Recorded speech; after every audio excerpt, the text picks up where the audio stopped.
The HP Z440 is an excellent base for a super budget gaming PC. Not just because they're frequently available at a very reasonable cost, but also because there's a wide range of inexpensive potential upgrades. And while I have covered some of the cheaper, lower end upgrades for this machine, I've never really gotten crazy with it. And you know, we like to get a little crazy. We'd like to get a little crazy. Not that crazy. There's a few key differences between this project and videos I've done in the past. One is that we're going to use a Xeon E5 V4 as opposed to a V3. Not only will this CPU be faster, but it should unlock a faster RAM speed as well. The V3s run DDR4 2133 MHz RAM, while the V4 can run up to 2400 megahertz. I'm not 100% certain that the motherboard itself can handle that speed of RAM, but it should be okay. So as you can probably deduce, in addition to that V4 CPU, we're going to run the 2400 megahertz DDR4 RAM as well. Not a crazy difference, but why not knock it up a notch? And in addition to that, well, I told you, we like to get a little crazy. I'm not lighting my hand on fire again. And I hope my computer doesn't light on fire because I'm trying out some of these adapters. These are specifically made for the Z440, which will allow us to run a better PSU and in turn a better GPU. And by the way, don't ever attempt anything you ever see me do.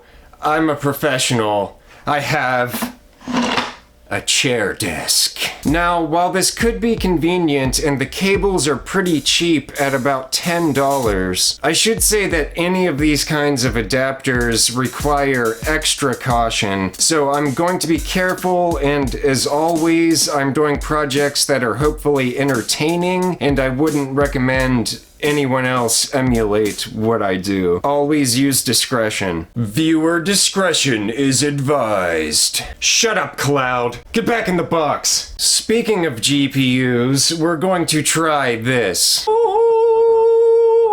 The GTX 1080 Ti. I finally got one, and to date, it is the best graphics card that I have. I'm sure this machine could handle a newer, more powerful GPU, but like I said, this is the best I have right now. And also, we are still talking about budget gaming, and this is very much a budget card as it's several generations behind. So let's start throwing everything together and rocking some upgrades, and then we'll do just a basic general test of our build, just running a few games and seeing what we can do budget-wise at 1080p. Starting off with the CPU. There are multiple compatible V3 processors that are actually really good and super cheap, often around $20. While this V4 processor is a step up, it actually didn't cost that much more. This is the E5 1650 V4, a 6-core, 12-thread processor. 3.6 gigahertz base clock, 4.0 gigahertz turbo boost. It only cost $25, and it seems like it is commonly available at that price. I also frequently see the Z440 pop up on eBay, specifically with that processor, for around $120. It usually doesn't have any RAM or an SSD or anything to go with it, but it's still a cost-effective base to build the rest of your system upon. But also, depending on the price, you might be better off just to start off bare bones. Kind of just depends on the listing and the cost. Popping in the RAM. DDR4 2400 megahertz. Pop!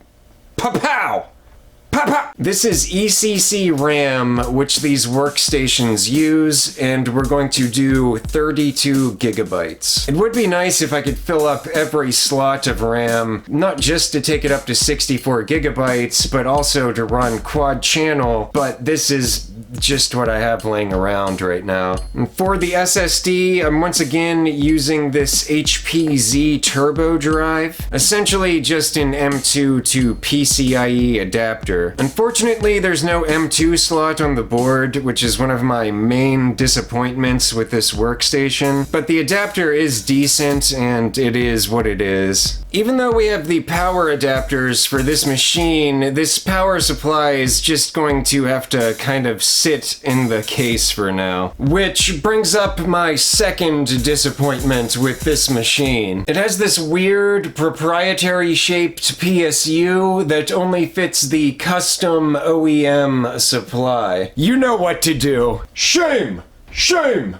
Shame! Shame! By installing this new power supply, if it works properly, we should have dual 8-pin PCIe connectors. But if you ever look into this PC on its own, it's probably a good idea to keep an eye out for a model with the 700 watt PSU. It has dual 6-pin connectors, whereas the other lower variant supplies don't have any connectors, which would suck. Alright, I think we have everything together, so let's first see if it actually works, and then we'll test out some gaming. As I mentioned before, we could probably add a better GPU without any significant bottlenecks, but aside from that, we're getting pretty close to the upper end of this machine. I don't think it's going to blow away any of the specs we had in the past, but again, some solid budget options here. You know what the best budget options is some PS1s! Who let you out of your cage? Fine.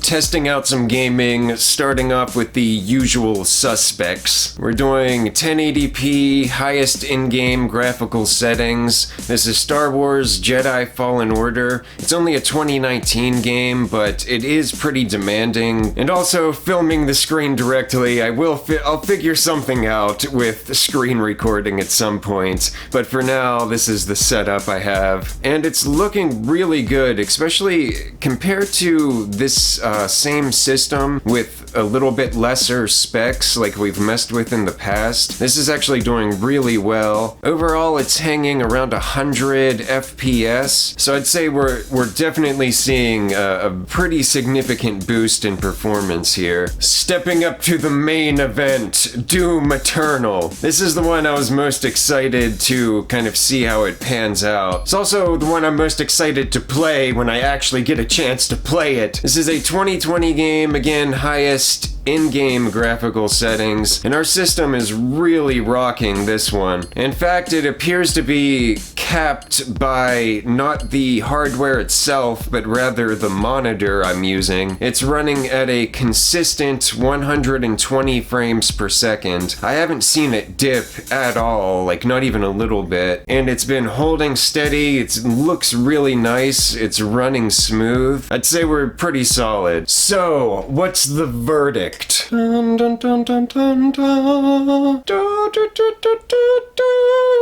Well, it's no secret that I am a big fan of the Z440s. You can usually find them really cheap, and there's a wide range of different upgrades that are also mostly all cheap as well, but still powerful and efficient. But on the other hand, what we're seeing here is probably close to the upper end of the system. So that being said, if you're really looking for a super budget PC, this is probably an excellent option, but in terms of just budget gaming, I would give a good look to the Lenovo P520, which as far as budget machines go is really like next level right now. If you're interested, I did a video on it that I'll link below. I think it's definitely something to keep an eye on, or at least consider. For everyone watching, thank you for keeping an eye on this channel. I really appreciate it, and I will see you later.